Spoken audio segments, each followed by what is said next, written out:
안녕하세요. 사연 읽어주는 남녀입니다. 오늘도 와주셔서 감사드리며 그럼 오늘의 사연 바로 시작하겠습니다. 안녕하세요. 저는 마음속에 내 자식을 잠재운 50대 여성입니다. 제 밑으로는 아들 둘이 있었어요. 애아빠가 큰애 10살이 되기도 전에 병으로 죽고 평생 혼자 키운 자식들이죠. 남들은 여자 혼자 아들 둘이 너무 버겁지 않냐고 걱정을 많이 했지만 그렇게 힘들지는 않았습니다. 힘들지 않은 삶이 어디겠어요.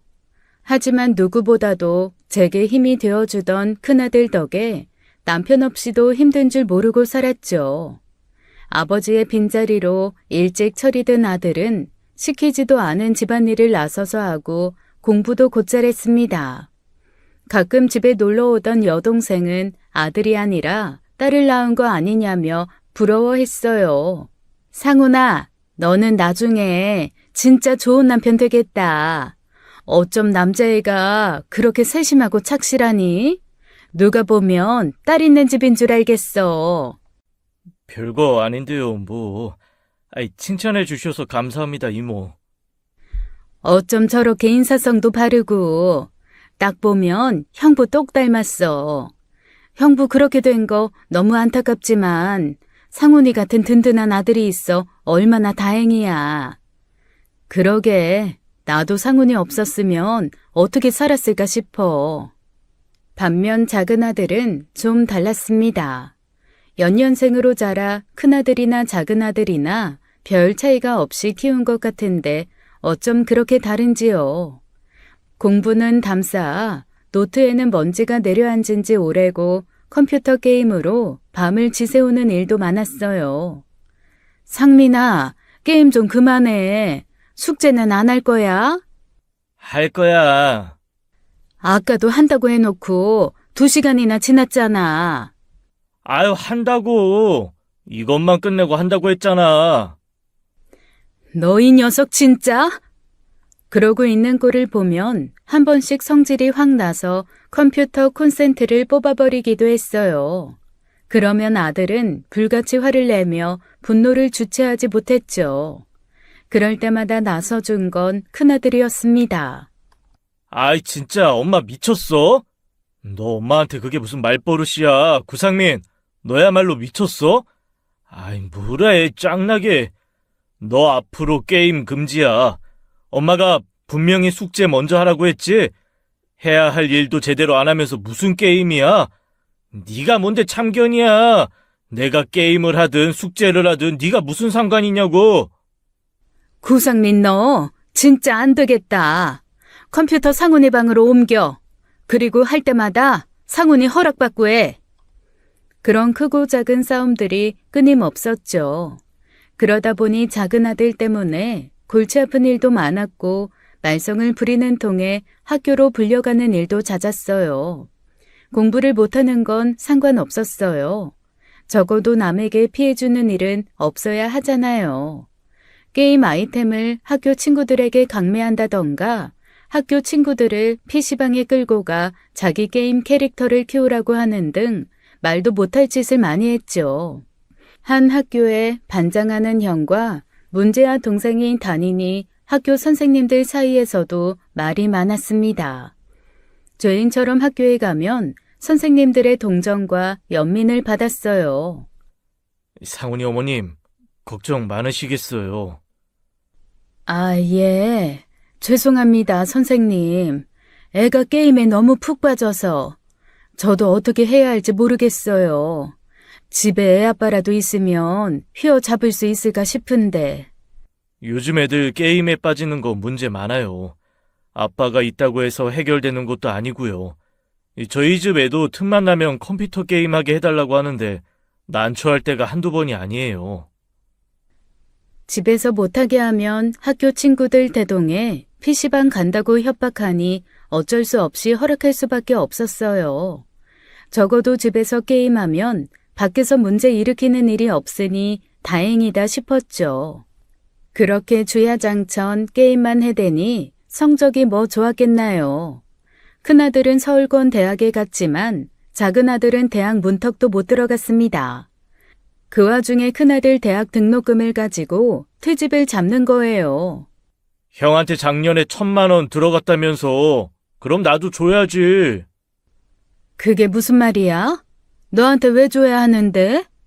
그럼 엄마 나랑 형 차별할 셈이야? 형한테는 주고 나한테는 입 싹 닦는다고? 상훈이는 대학 등록금이잖아. 너도 그럼 대학에 가든지. 대학에 가서 쓰던 내가 알아서 쓰든 결국 나한테 투자하는 건 똑같은 거 아니야? 근데 왜 굳이 대학 가는 자식만 챙기는데? 학교 가서 공부하는 돈이랑 게임에 쏟아부을 게 분명한 돈이랑 같아? 무슨 말도 안 되는 소리를 하고 있어? 기가 막혀서 상대도 하지 않으려고 했는데 매일같이 찾아와 그놈의 돈 타령 하는 거예요. 종잣돈 삼아 사업이라도 한다길래 못 이기는 척 어쩔 수 없이 돈 1,000만 원 해주고 말았습니다. 얼마나 시달렸으면 차라리 먹고 떨어지라는 심정으로 준 거예요. 다행히 그의 큰아들이 입대하는 바람에 작은아들이 형처럼 달라는 말은 더는 할 수 없게 되었죠. 그 사실을 알게 된 큰아들이 입대해서 받은 월급을 전부 모아 복학 등록금을 마련했거든요. 엄마, 등록금은 이제 내가 알아서 할 테니까 걱정하지 마. 행여 내 핑계 대면서 상민이 그놈이 돈 달래도 절대 주지 말고. 그거 그대로 뒀다가 엄마 나이 들어 노후 자금으로 써야지. 엄마 노후는 네가 걱정 안 해도 돼. 상민이야 좀 걱정이 되긴 하지만 상훈아, 엄마는 너한테 고마운 게 참 많아. 그러니까 등록금 걱정하지 말고 편하게 공부해. 악바리처럼 뭐든 너 혼자 다 해내려고 하지 말고, 응? 내가 할 수 있는 일은 내가 해. 엄마 고생시키고 싶지 않아. 아빠도 그걸 원하지 않을 거고.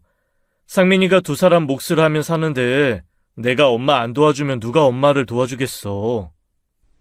든든한 큰아들은 기어이 성적을 올려 전액 장학금을 받아오더라고요. 작은아들은 그렇게 4년 동안 큰애만큼 저한테 돈을 타갈 생각이었는데 그럴 빌미가 없어지니 나중엔 막무가내였어요. 아이, 돈 주라고. 대학 등록금이라고 생각하고 달라고. 언제는 형만큼이라도 해주라며. 그래서 해줬잖아. 상훈이는 대학 등록금 다 지가 벌고 장학금 타고 다니는데 형한테 든 돈이 없는데 뭘 똑같이 달라는 거야? 아이, 진짜. 구상훈 진짜 인생에 도움도 안 되는 새끼. 너 형한테 그딴 식으로 말할 거야? 도움 안 되는 새끼를 도움 안 된다고 하지. 그럼 뭐라고 하는데? 그 일로 4년을 지겹게 싸웠어요. 그래서 작은 아들이 입대했을 때 얼마나 심신이 편안했는지 모릅니다. 그 후 큰아들은 성실하게 대학 나와 좋은 직장에 들어가 아파트며 차를 사는 등 평범한 삶을 살았어요. 원래 평범한 월급쟁이가 가장 어렵잖아요. 딱 자기 몫을 하는 사람으로 자랐으면 좋겠다 싶었는데 딱 그렇게 자란 거예요. 하지만 작은 아들 인생도 예상에서 벗어나지 않더라고요. 제대 후 군에서 만난 사람들이랑 사업을 시작했는데 그중 하나가 동업자금을 들고 튀어 시작도 해보기 전에 망했다더라고요. 그때도 급한 불 좀 꺼달라고 해서 돈 500인가 해줬었어요. 그 후로도 제대로 된 일자리를 찾지 않고 아는 사람끼리 우르르 몰려다니며 인생 한 방을 노리는 한량처럼 살더군요. 보다 못한 큰아들이 나서서 일자리를 구해주겠다고 했지만 오히려 작은 아들은 큰아들의 인생을 비웃었습니다. 아이, 상민아, 그러지 말고 내가 일자리 하나 알아봐 줄 테니까 거기 출근해. 못해도 한 달에 250 정도는 받을 수 있는데 꾸준히 모으면 대출도 나온다더라. 너도 집 사고 안정적으로 살아야지. 뭐? 한 달에 250? 티끌은 모아봐야 티끌이야. 너 집도 대출받아 샀다며. 어느 세월에 그 빚 다 갚을래? 나는 너처럼 답답하게는 안 살아. 두고 보라고. 몇 년 후면 너보다 내가 훨씬 더 잘 살고 있을 테니까. 철없는 작은 아들은 그렇게 자기 신념을 고집하며 하루살이처럼 살더라고요. 다 큰아들이 그렇게 살겠다는데 뭐 어떻게 하겠어요. 어려서 게임으로 속 썩이는 것도 못 막았는데요. 하지만 그렇게 큰 소리 떵떵 치며 한량같이 사는 애가 뭐 얼마나 잘 살겠습니까? 큰아들이 아파트 대출금을 하루하루 착실하게 갚아나가던 때 작은 아들은 틈만 나면 제게 와서 손을 벌리는데요. 성인이 되고부터 맡겨놓은 돈 찾으러 오는 사람처럼 돈을 요구하는데 도저히 안 되겠다 싶더라고요. 한두 번이야 사정이 워낙 힘들고 급하다고 하니 부모된 도리로 도와줬지만 그렇게 도와주다 보니 3번, 4번은 너무 쉬운 거예요. 엄마, 내가 이번에 진짜 기가 막힌 사업 아이템이 있거든? 이거 완전히 대박 아이템이야. 안 하는 사람이 병신이라니까. 엄마가 딱 2천만 해주면 내가 반년 안에 2배로 불려줄게. 이거 완전히 남는 장사잖아. 2배고 3배고 관심 없으니까 그만 가라고. 어? 너는 여기가 무슨 자선단체 사업장인 줄 알아? 자선단체는 진짜 힘든 사람이나 돕지. 너는 진짜 힘든 것도 아니고 젊은 애가 어떻게 된 게 제대로 돈 벌 생각은 안 하고 맨날 손만 벌려. 잘해보려고 하는 거잖아, 나도. 누가 그냥 달래? 돌려준다니까. 됐다니까? 다 필요 없으니까 돈 얘기하려거든 찾아오지도 마. 아주 꼴도 보기 싫어. 그렇게 단호하게 내쫓아버리고 나니 처음이 힘들지 결국 마음도 편해지더라고요. 제가 안 도와준다고 해서 작은 아들 상황이 안 좋아지는 게 아니라는 걸 받아들이게 된 거예요. 그렇다고 근심이 아주 없는 건 아니었습니다. 모든 게 완벽하고 부족함 없어 보이는 큰아들에게 유독 여자가 안 생기더라고요. 큰아들 성격상 20대 후반이면 진득하게 만나는 여자친구 하나쯤은 있을 법한데 있나 싶으면 금세 헤어지는 것 같은 거예요. 언니, 상훈이는 결혼 안 한대? 아파트도 있고 차도 있고 직업도 탄탄한데 왜 소식이 없어? 인물이 빠지는 것도 아니고 성격은 두말할 것도 없는데. 그러게 말이야. 결혼 생각이 없는 건 아닌 것 같은데 영 소식이 없네. 언니한테도 별말 안 해? 한번 물어보지. 괜히 애 스트레스 받을까 봐 그렇지. 혼자서도 잘 사는데 내가 괜히 욕심내는 것 같아서. 이만큼 잘 살아주는 것만으로도 고마운데 결혼까지 재촉하면 내가 너무 양심 없지 않나 싶어서. 그래도 슬쩍 한번 물어봐. 언니 생각해서 못 가는 걸 수도 있잖아. 내 생각 때문에 못 간다고? 그게 무슨 말이야? 괜히 언니 혼자 남는 거 걱정돼서 못 갈 수도 있지. 결혼하면 지금보다 더 찾아오기 힘들 거 아니야. 자기 가정 꾸리느라 언니한테 소홀해질 텐데 그 속 깊은 애가 거기까지 생각할 수도 있잖아. 여동생 말을 듣고 보니 아차 싶더라고요. 큰아들 성격이면 충분히 그러고도 남았으니까요. 그래서 그 주 아들이 왔을 때 처음으로 결혼에 대한 계획을 물었습니다. 상훈아, 만나는 여자애는 없어? 아니, 엄마 친구 보니까 곧 결혼한다고 청첩장 주더라고. 그러면서 너는 소식 없냐고 하는데 듣고 나니 좀 궁금해서 말이야. 아직 결혼 생각은 없어. 뭐 사람이 있어야 하지. 만나는 사람이 없어? 상훈이 너라면 여자애들이 줄을 설 줄 알았는데. 아유, 엄마는 엄마네. 나 생각보다 여자들한테 인기 없어. 놀 줄 몰라 심심하다나. 뭐 예전에 여자친구가 한번 그런 적 있긴 해. 있긴 있었구나. 엄마는 괜히 엄마 때문에 네가 결혼이 늦어지나 해서. 엄마 때문에? 그게 무슨 말이야. 엄마 때문에 늦어지긴 왜 늦어져. 엄마 생각하면 얼른 결혼해서 귀여운 손주 하나 낳아드리고 싶은데 이상하게 뭐 만나는 여자가 없는 건 아닌데 매번 결과가 좀 별로 안 좋아. 잘 만나다가도 갑자기 연락이 끊긴다거나 뭐 느닷없이 헤어지자거나 그런 거 보면 내가 문제가 있나 싶기도 하고. 네가 문제가 있긴 뭐가 있어? 어디 왕족 공주를 갖다 붙여놔 봐. 집안 하나가 좀 딸리지 너 하나 부족한 거 하나도 없어. 아, 아유, 알았네요. 결혼할 사람 생기면 엄마한테 바로 이야기할게. 지금은 만나는 사람도 없고 결혼할 생각도 없어. 생각보다 여유 있는 큰아들의 말에 한시름 놓았죠. 그런데 제 고민을 알게 된 작은아들이 제게 빈정대며 그러는 거예요. 엄마는 형이 결혼하면 잘 살 것 같아? 잘 살지 그럼. 아유, 형은 딱 퐁퐁남 되기 좋은 상대거든. 아마 고생이랑 고생은 다 하고 호구처럼 살걸? 퐁퐁남? 그게 뭔데? 별 볼 일 없는 여자 만나 나중에 한눈 팔더라도 이혼도 못하고 돈은 돈대로 벌어다 바치면서 심지어 뻐꾸기 키우며 살지도 모른다는 거지. 뭐? 너 그게 대체 무슨 말이야? 무슨 말 같지도 않은 소리를 하고 있어? 왜 발끈해? 뭐 내가 틀린 말 한 것도 아니고. 구상훈 그거 은근히 호구 같은 면 있잖아. 여자가 작정하고 꼬시면 금세 넘어갈 거 뻔한데 이상한 여자 만나 결혼에 그렇게 살 바에야 지금처럼 혼자 사는 게 100배 1000배 낫지 않겠어? 네 형이 그럴 사람이라는 거야? 우리 애가 착해 빠졌어도 그렇게 사리 분별 못하는 애 아니야. 너는 형을 알기를 아유 됐다. 내가 너랑 무슨 말을 하니.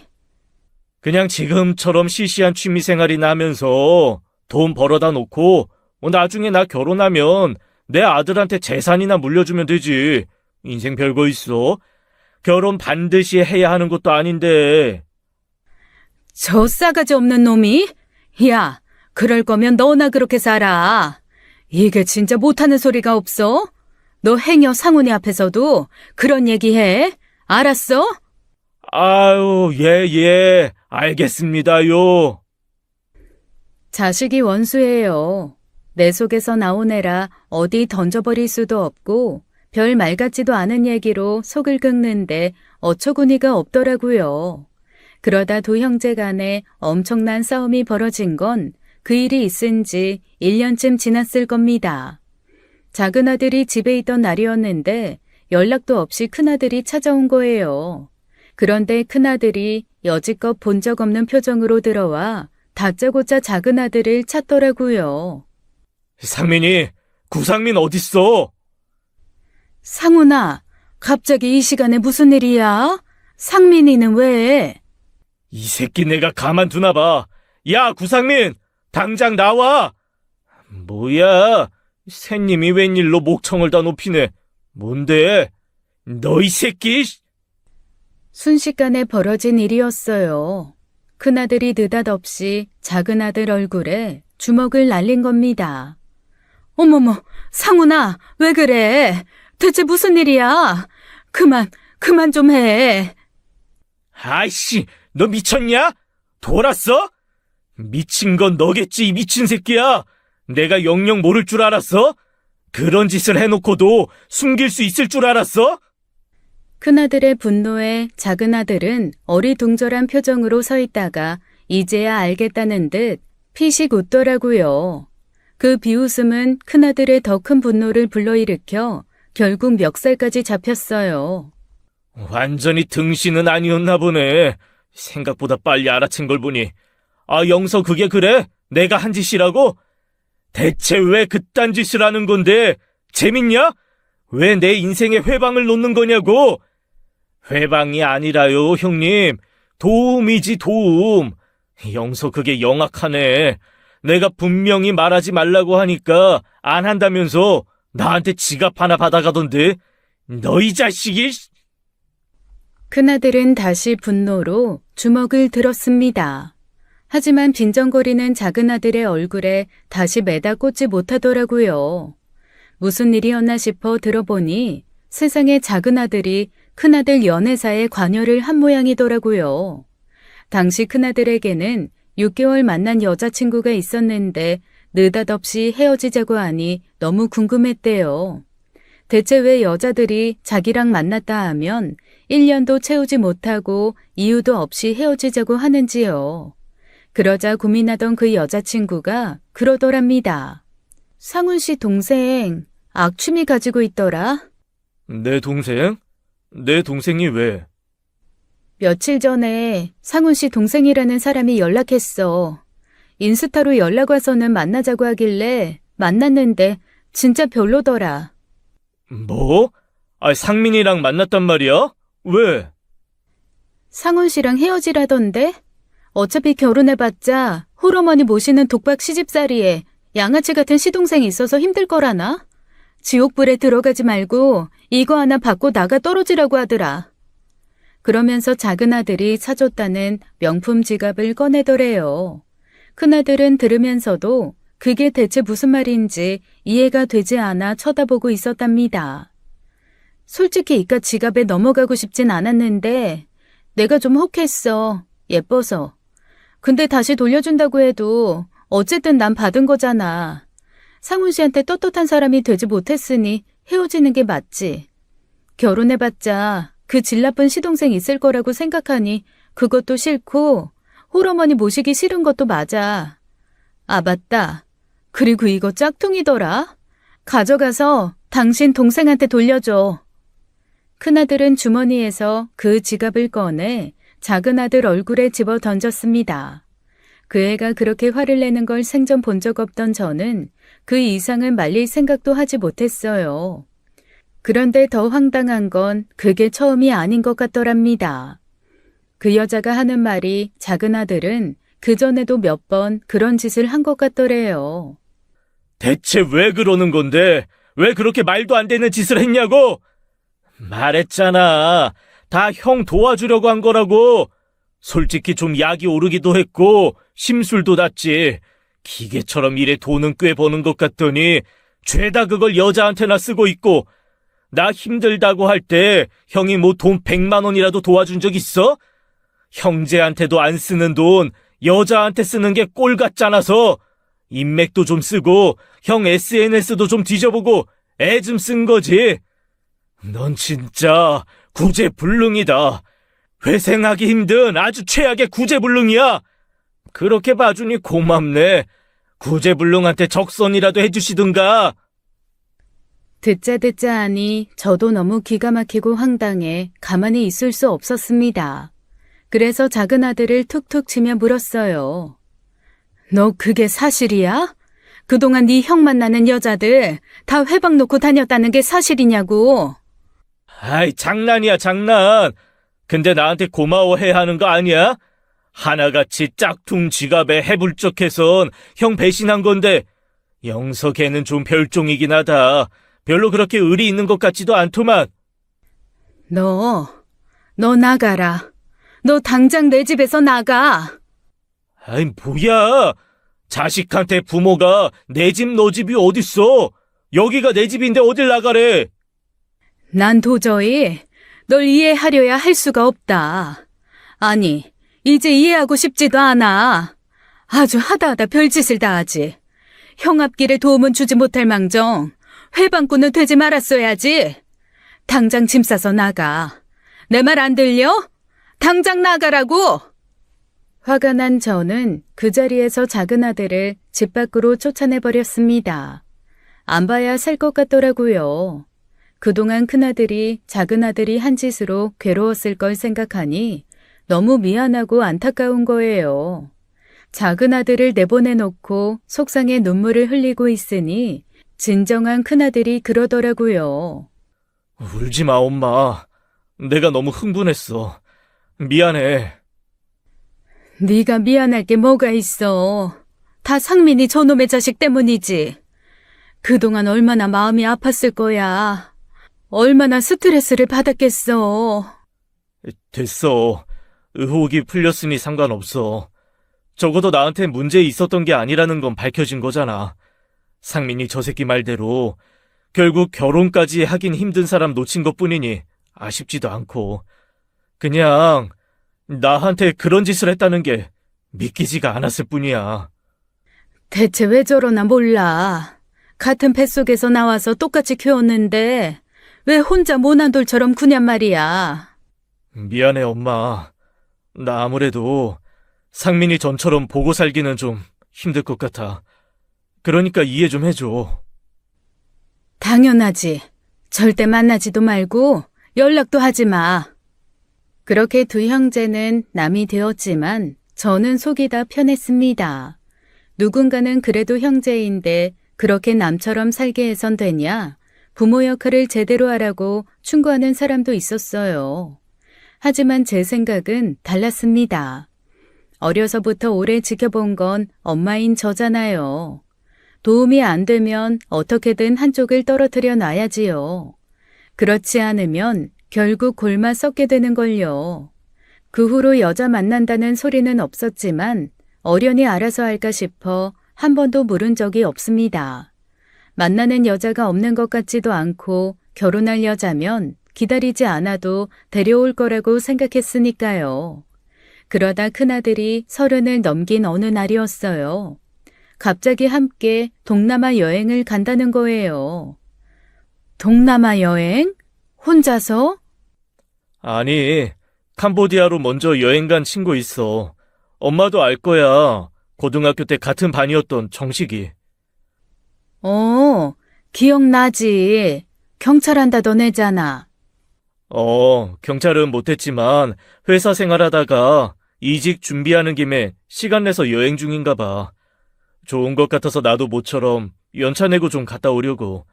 캄보디아랑 태국, 라오스 그쪽으로 좀 돌다 올 생각이야. 얼마나 있다가 오려고? 2주 정도? 그래. 너 일한다고 여행도 제대로 못 다니더니 잘 생각했어. 잘 갔다 와. 좋은 곳 있으면 제대로 눈에 담아서 다음에 엄마도 모시고 갈게. 너무 섭섭해하지 마. 섭섭하기는 엄마는 상훈이 너 좋은 거 보고 즐겁게 여행하면 그것만큼 좋은 것도 없어.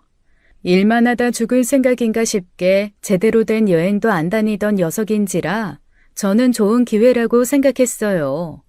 그래서 출국하기 전날 용돈도 두둑히 챙겨 쥐어보내고 그저 안전하고 건강하게만 다녀오라고 했죠. 그게 마지막이 될 거라는 생각은 눈꼽만큼도 못하고요. 큰아들이 여행을 떠난 지 일주일쯤 지났을 겁니다. 갑자기 아들 친구 녀석에게 연락이 온 거예요. 이미 아들이 아닌 아들 친구로부터 연락이 왔을 때부터 불안감이 싹트기 시작했죠. 어머니, 정식이에요. 상훈이 친구. 정식아, 무슨 일이야? 상훈이는 뭐하고? 어머니, 죄송해요. 정식아, 왜 그래? 왜 그러는 건데? 아줌마 무섭게 왜 그래? 상훈이가요. 상훈이가 실종됐어요, 어머니. 죄송해요. 제가 찾아보려고 했는데 아무리 찾아도 없어요. 마른 하늘의 날벼락도 그런 날벼락이 없죠. 실종이라뇨. 환한 미소로 인사하며 집을 나서던 아들이 그 먼 타국에서 실종이 됐다는 겁니다. 이틀 전에 여행하던 지역에 억수 같은 비가 쏟아지기 시작했는데 갑자기 불어난 강물에 아들을 비롯한 현지인이 휩쓸려 순식간에 사라져버렸다는 거예요. 뒤늦게 현지 경찰들과 교민들의 도움을 받아 찾아보려고 했지만 못 찾았다면서요. 저는 그 얘기를 듣다 그대로 기절하고 말았습니다. 마침 그 자리에 여동생이 함께 있었기에 망정이지 아무도 없는 집에서 혼자 오랫동안 쓰러져 있을 뻔했어요. 다급하게 저를 응급실로 옮긴 여동생 덕에 병원에서 깨어난 저는 어렴풋이 꿈처럼 남은 그 아이의 목소리에 다시 공포에 떨어야 했죠. 상훈이. 언니, 일단 진정해. 상훈이 친구가 더 알아보고 연락 준다고 했거든? 그러니까 가야 돼. 상훈이 찾으러 가야 돼. 어딜 가? 언니가 거기까지 가서 뭐 할 건데? 거기 홍수 나서 이재민 생기고 안 그래도 복잡해서 와봤자 도움이 안 된대. 그래도 가야지. 그래도 가야지. 내 새끼가 나 찾을 건데. 엄마 찾을 건데. 비켜, 옥경아. 나 가야 돼. 언니, 정신 차려. 위험해. 상훈이가 언니가 오길 바라겠어? 기다려보래. 일단 조금만 기다려보자. 조금만, 응? 저는 저를 막는 여동생 품에 안겨 결국 눈물만 쏟았습니다. 자식이 생사를 알 길이 없다는데도 제가 할 수 있는 게 아무것도 없었어요. 이틀 후 물이 찬 곳에서 서서히 물이 빠지면서 잠기거나 물에 떠오르는 시신이 발견되었지만 아들 시신은 찾지 못했다더라고요. 그러면 살아있는 거 아니야? 우리 상훈이 어딘가에. 희망을 가지고 물었지만 아들 친구는 묵묵부답이었습니다. 바다로 이어진 강에 휩쓸려 여러 날에 걸쳐 바다까지 흘러간 시신도 적지 않을 거라더라고요. 세상에 그렇게 기가 막힌 죽음이 어딨나요? 결국 그쪽에서 공식적인 수색이 종료되면서 저는 머나먼 타국에서 아들을 보내야 했습니다. 내 눈으로 직접 보고 싶어 결국 조카 도움으로 갔는데 거대한 사막에서 바늘을 찾아야 하는 것처럼 막막하더라고요. 어딘가 있을 것 같은데, 분명 살아있을 것 같은데 그 어디에서도 아들의 흔적은 찾을 수가 없었습니다. 결국 공식적으로 사망 처리가 된 큰아들 장례식을 치를 수밖에 없었어요. 처음엔 하지 않고 버티려고 했어요. 언젠간 나타날 거다, 분명히 살아있다, 그 마음으로요. 그런데 주변에서 하나같이 말리더라고요. 상훈 엄마, 그거 상훈이한테 좋은 거 아니야. 상훈이 하늘로 가야 되는데 엄마가 못 놓으면 못 간다고. 그러니까 상훈이 편하게 해주자, 응? 어떻게 놔? 아이고 내 새끼, 아이고 내 새끼야. 엄마 얼굴도 못 보고 엄마 품에 한번 안아주지도 못하고 보내.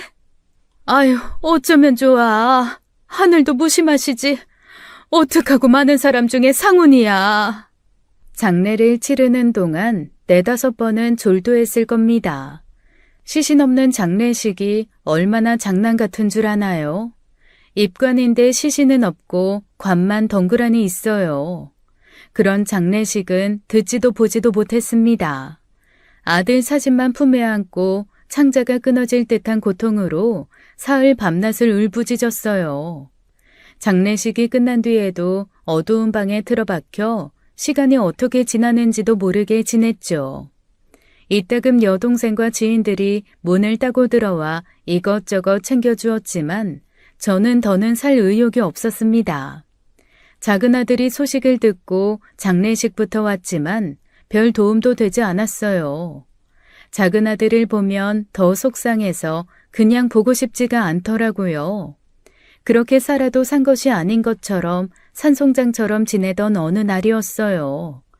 초인종이 여러 번 울리더라고요. 늘 찾아오는 사람들은 비밀번호를 알고 있어서 알아서 들어오는데 쉬지 않고 초인종을 누르는 게 이상해 나가보았죠. 그런데 웬 젊은 여자가 서 있는 거예요. 누구? 조심스레 문을 연 저는 화들짝 놀라고 말았습니다. 젊은 여자가 웬 아기를 안고 있었던 거예요. 여기 구상훈 씨 집 맞나요? 상훈이요? 예, 그런데요. 어머니, 드릴 말씀이 있어서 찾아온 거예요. 잠시 좀 들어가도 될까요? 아이가 있어서. 예? 아, 예. 어리둥절한 채 여자를 집 안으로 들였습니다. 여자는 태연하게 거실 바닥에 아이를 눕혀놓고 옷매무새를 정돈하더라고요. 대체 누군데 우리 상훈이를 알아요?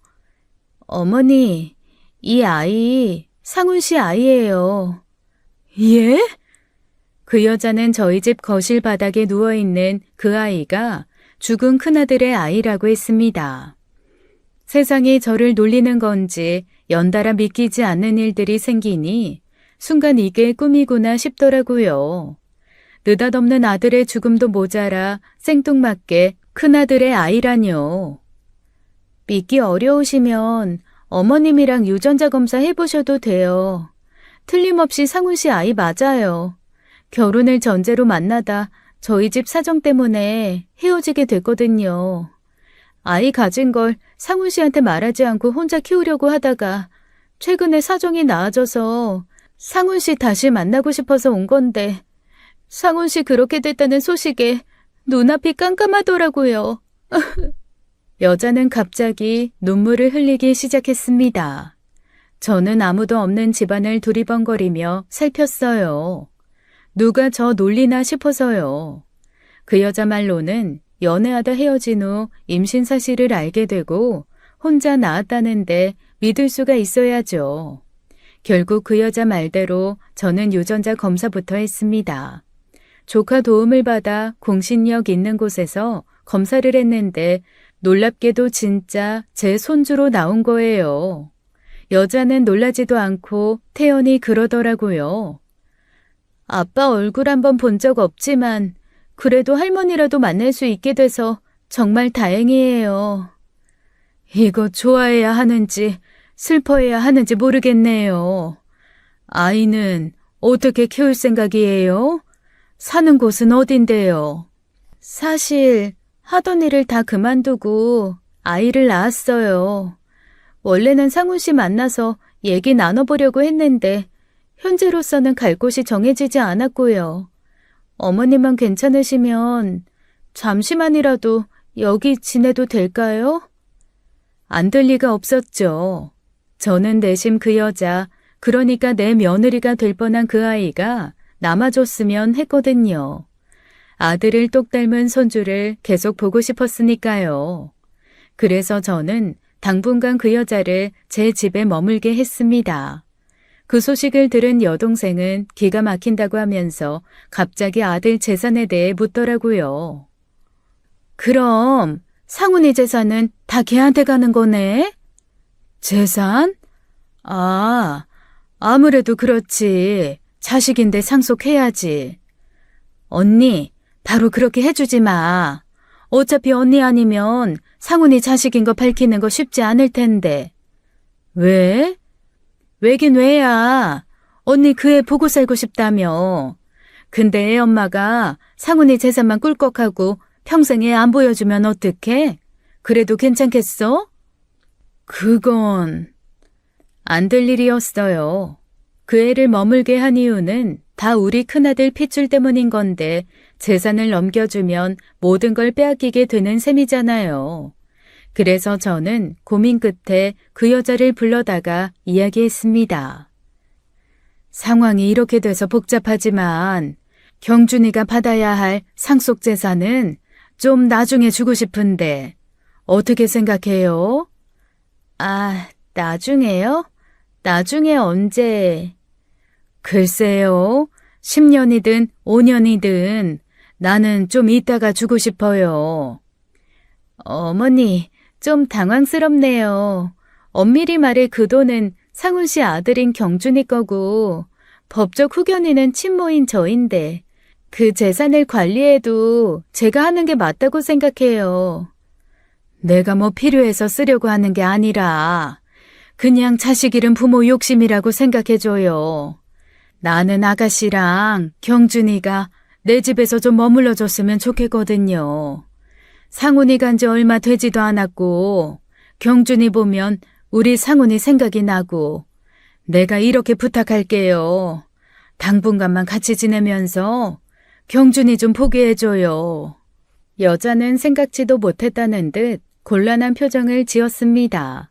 하지만 저도 순순히 물러날 생각은 없었어요.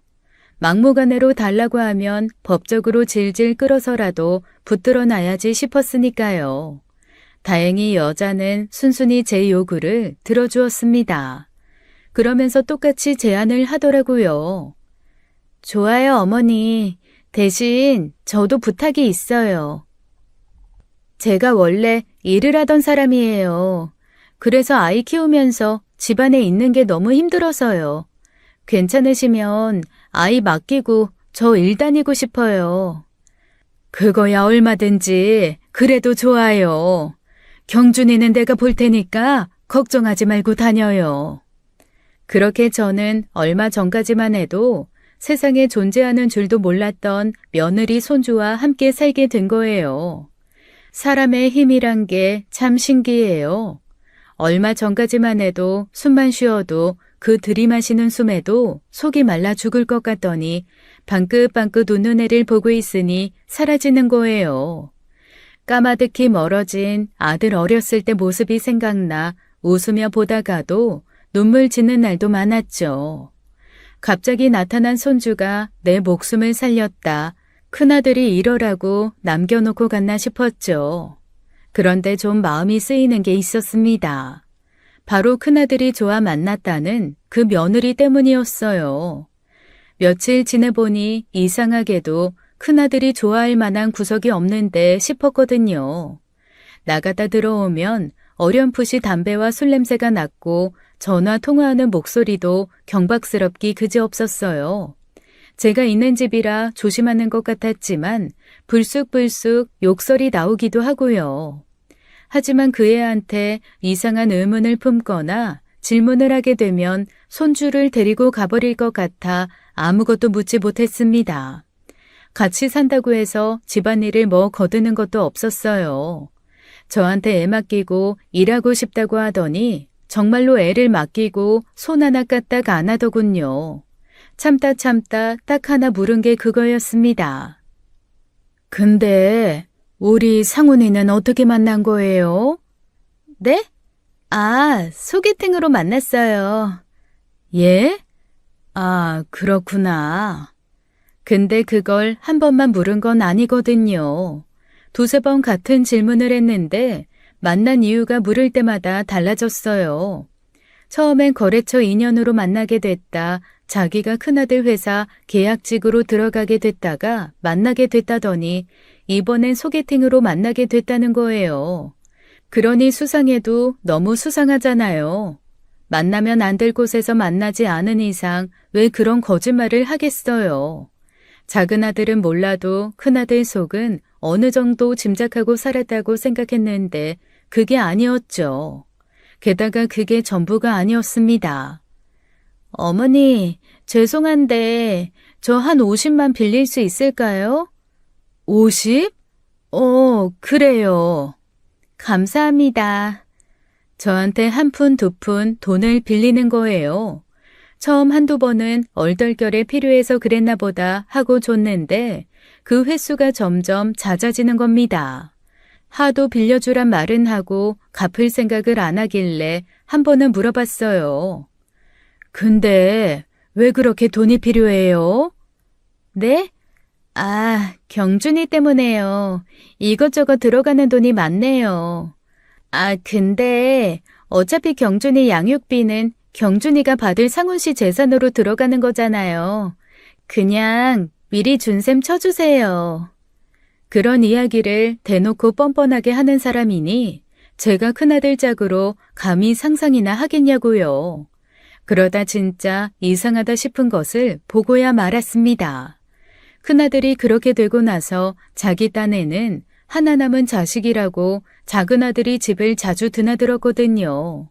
저도 처음엔 형한테 애가 있었다는 사실에 놀라더니 자주 와서 삼촌이라고 놀아주기도 하고요.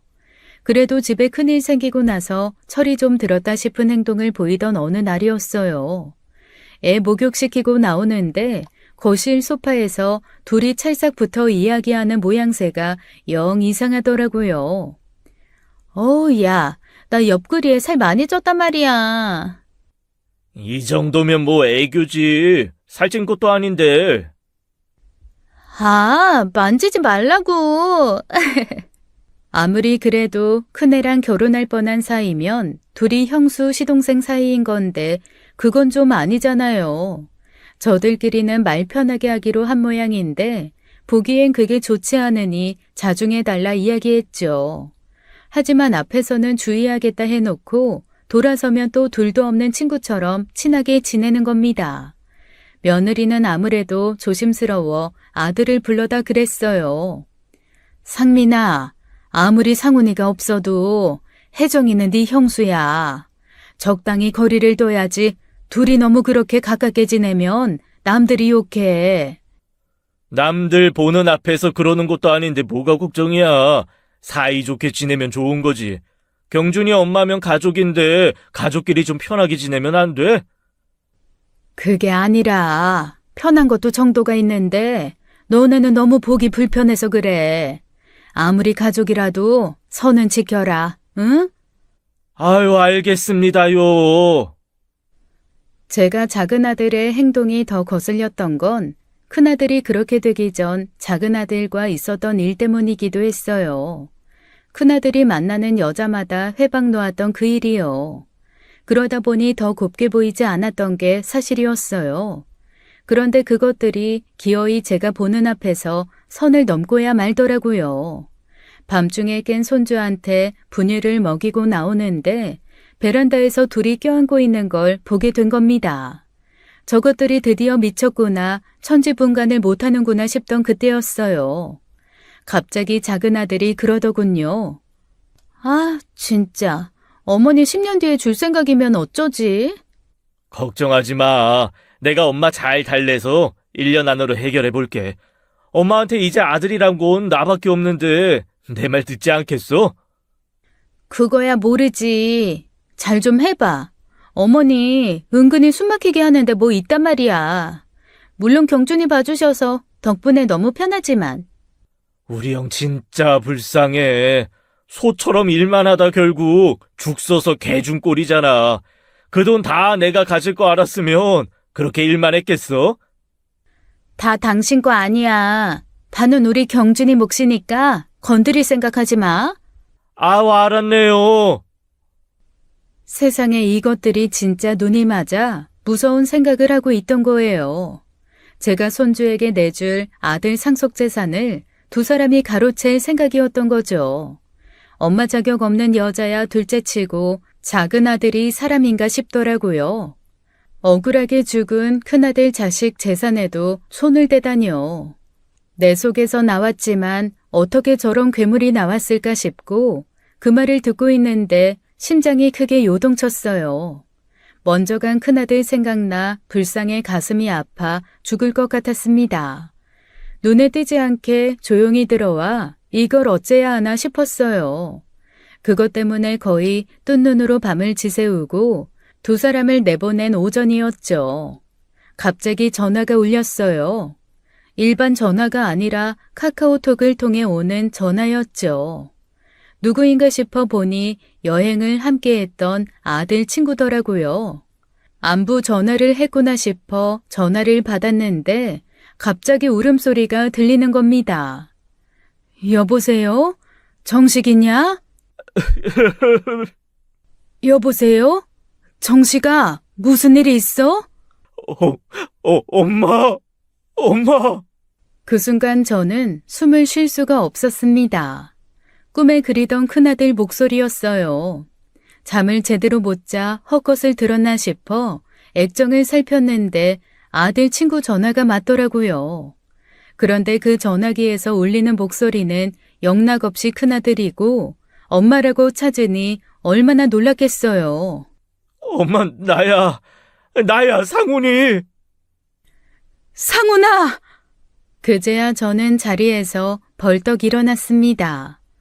죽은 줄만 알았던 큰아들이 살아있던 거예요. 아들은 우느라 제대로 말도 못했고 아들 친구가 전화를 받고 자초지종을 이야기해 주었습니다. 아들은 운 좋게 강물에 휩쓸려 떠내려가다 함께 떠밀려온 쓰레기를 붙들어 물에 잠기지 않을 수 있었대요. 그러다 정신을 잃었는데 눈을 떠보니 웬 마을이더랍니다. 떠내려오다가 머리를 부딪힌 건지 죽을 뻔했다는 충격 때문인지 기억이 없었대요.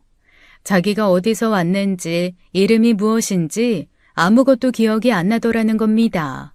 완전히 오지 현지인들이 살던 마을에 동떨어져 마을 사람들의 도움으로 정신을 차렸고 2주 전 몸이 나아지면서 기억도 돌아와 수소문 끝에 큰 도시로 나올 수 있었대요.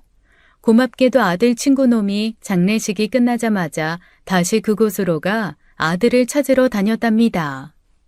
아무리 생각해도 상훈이가 살아있을 것 같아서 포기할 수가 없었어요. 제가 오자고 한 여행에서 그렇게 돼서 죄책감도 너무 컸고, 어머니, 상훈이 찾았어요. 생각보다 건강하고 병원에서 큰 이상은 없대요. 여권 문제만 해결되면 금방 돌아갈 수 있을 것 같아요. 아이고, 하나님 부처님 천지신명님, 감사합니다. 감사합니다. 한바탕 아들을 붙들고 오열한 저는 문득 손주가 보여 아들에게 얘기해 주었어요. 너 지금 내가 누구랑 같이 지내고 있는지 알면 까무라칠 거야. 그게 무슨 말이야? 상훈이 너 오자마자 아빠 되게 생겼어. 너 닮아서 애가 똑 부러지고 예쁘다. 어? 애? 애 아빠? 엄마 그게 대체 무슨 말이야? 얼떨떨하겠지. 생각지도 못한 애가 있었다니 얼마나 놀라겠어. 혜정이 기억은 나지? 혜정이가 네 애를 낳았대. 엄마 그게 무슨 말이야? 혜정이라니? 혜정이가 누군데? 저는 그때까지만 해도 큰아들이 아직 기억이 제대로 돌아오지 않은 거라고 생각했어요. 그런데 아들은 시종일관 며느리를 모른다고 하는 겁니다. 엄마, 나 진짜 그런 사람 몰라. 지금 사진 보내줄 수 있어? 혜정이라니. 내가 만났던 여자친구 중에는 그런 사람 없는데 애가 얼마나 됐다고? 애가 지금 막 10개월 됐는데. 10개월? 엄마, 나 그때 여자친구 있었어. 정석영이라고 하는 비서실에서 근무하는 여자애. 단발머리에 키는 나보다 한두 뼘 정도 작은 아담한 애야. 아닌데? 키가 딱 상민이만 해. 좀 커. 그러면 나 정말 모르는 사람이야.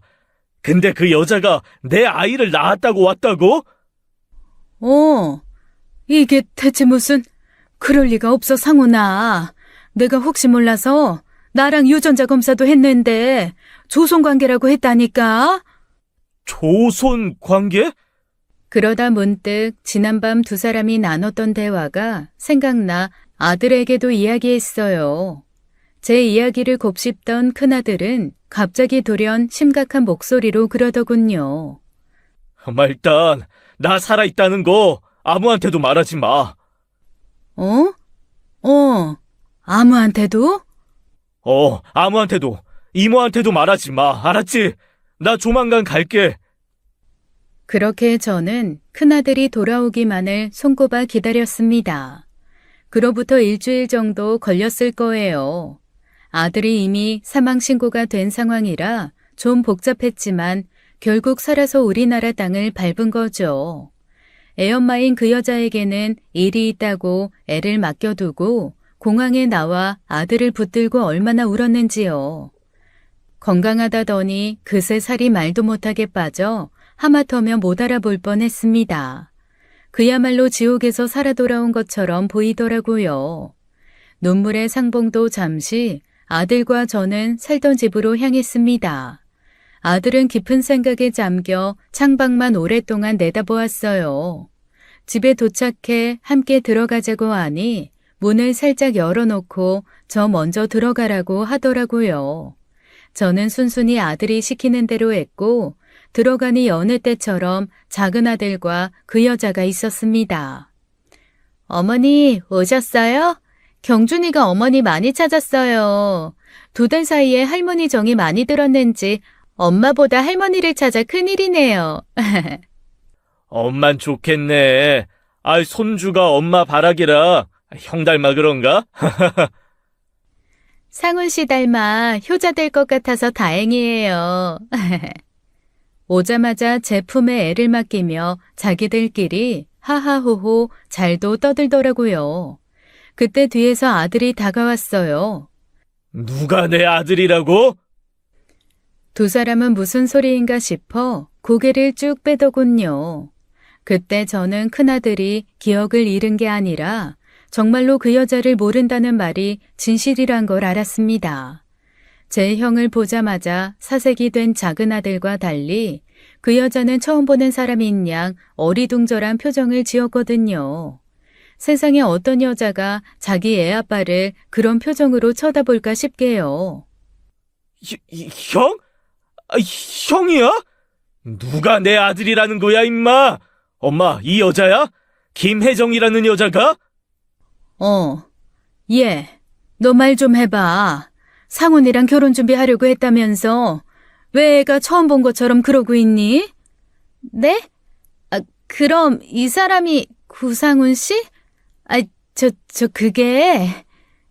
이봐요, 나 알아요? 나 만난 적 있어요? 어디서 만났는데요? 큰아들의 물음에 그 여자는 아무 말도 하지 못했습니다.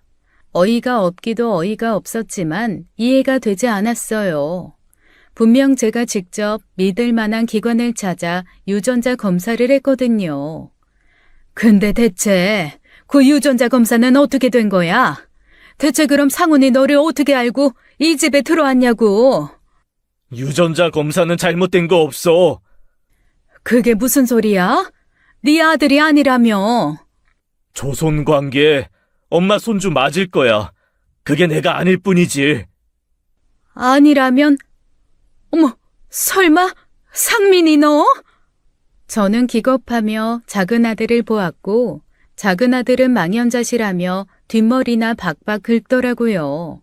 그러니까 이 모든 게 작은 아들과 그 여자의 연기이자 쇼였던 겁니다. 제가 큰아들을 잃고 판단력이 흐려지고 제대로 생각할 수 없게 된 틈을 타 벌인 일이었어요. 그러니까 경준이 그 애는 제 손자는 맞았습니다. 큰아들이 아니라 작은 아들의 자식일 뿐이었어요. 그 두 사람은 죽은 큰아들의 재산이 탐나 그런 짓을 벌인 거죠. 저한테 말도 없이 같이 동거하던 여자와 애를 낳았던 거예요. 자기 아들은 큰아들의 자식으로 둔갑시켜 제가 받은 아들의 상속권을 자기 아들에게 줄 셈이었고요. 제가 손주에게 큰아들 재산을 바로 상속하지 않았던 게 신의 한 수였던 셈이었습니다. 상민이 너 이 자식 어떻게 그럴 수가 있어? 그 와중에 어떻게 그런 끔찍한 생각을 해? 아이씨, 산 사람은 살아야 할 거 아니야. 어차피 엄마는 그 돈 필요도 없으면서 내가 달라고 했으면 순순히 줬겠어? 내가 진짜 기가 막혀서 말도 안 나오지. 너 같은 것도 자식이라고. 널 낳고 내가 미역국을 먹었어. 아까워 죽겠어 정말로. 상민 씨, 그럼 어떻게 되는 거야? 우리 경준이는. 뭘 어떻게 되긴 어떻게 돼. 그냥 새 된 거지. 에이씨, 대체 어떻게 된 거야? 형도 쇼한 거야? 정말 너는 갱생이 불가능하구나. 내가 죽기를 기다린 혈연 같은 거 나 필요 없다. 지금 당장 이 집에서 나가. 저 여자 그리고 네 자식 데리고 지금 당장. 아이씨, 개선 장군 납셨네. 간다고요. 가! 잘한 것도 없으면서 잘못했다 싹싹 빌지는 못할 망정 그렇게 큰 소리치고 가더라고요. 큰아들은 거기서 멈추지 않았습니다. 그동안 있었던 일로 여자와 작은 아들을 상대로 사기죄를 물어 고소를 했어요. 부당이득 반환 청구, 손해배상 청구도 빼놓지 않고요.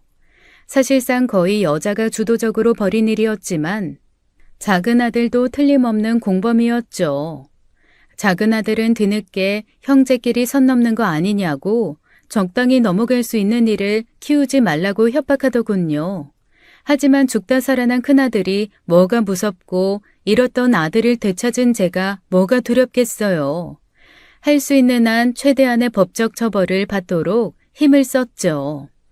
피해 금액이 크지 않아서 사실 큰 처벌은 아니었지만 저는 그 일로 작은 아들을 완전히 마음에서 놓을 수 있었습니다. 자식이라는 이유로 안타깝고 미안한 마음을 조금이라도 가질 필요가 없었어요. 그 후 저는 작은 아들이 행여 찾아오기라도 할까봐 큰아들이 마련한 집으로 이사해 함께 살았어요. 그러다 큰아들이 데려온 진짜 며느리감과 함께 살기 시작했고 며느리는 얼마 전 첫 아이를 출산했죠. 그렇게 작은 아들의 존재가 잊혀가던 와중 여동생한테 연락이 오더라고요. 언니, 상민이 돈 필요하대. 그걸 왜 나한테 얘기해? 기막히라고 전해주는 거야. 재혁이한테 연락 왔다더라. 보석금 좀 내달라고. 뭐? 그럼 지금 구치소에 있다는 거야? 아휴, 가지가지 하네. 재혁이가 모르쇠 하고 끊어버렸대. 그러면서 언니한테도 연락 가겠다고 이모 걱정된다고 말해주더라. 언니, 마음 단단히 먹어. 단단히 먹을 것도 없어. 내 자식은 상훈이 하나니까. 자식한테 정 떨어지면 아무리 부모라도 매정해지는 법이죠. 구치소에 들어가 보석금이 필요하다는데 안타까운 마음은커녕 들어가서 정신이나 차렸으면 싶었습니다. 사람은 쉽게 바뀌지 않는 법이니까요. 전 오래전 이미 작은 아들은 가슴에 묻어두기로 했어요. 아마 다시 꺼내보지 않을 가슴속 아주 깊은 곳에 묻어두었죠. 얼마 남지 않은 세월 당장 눈앞에 있는 자식들 챙기며 살아가야겠습니다. 지금까지 사연 읽어주는 남녀였습니다. 끝까지 시청해주신 여러분 감사드리며 저희는 다음 사연으로 돌아올게요. 감사합니다.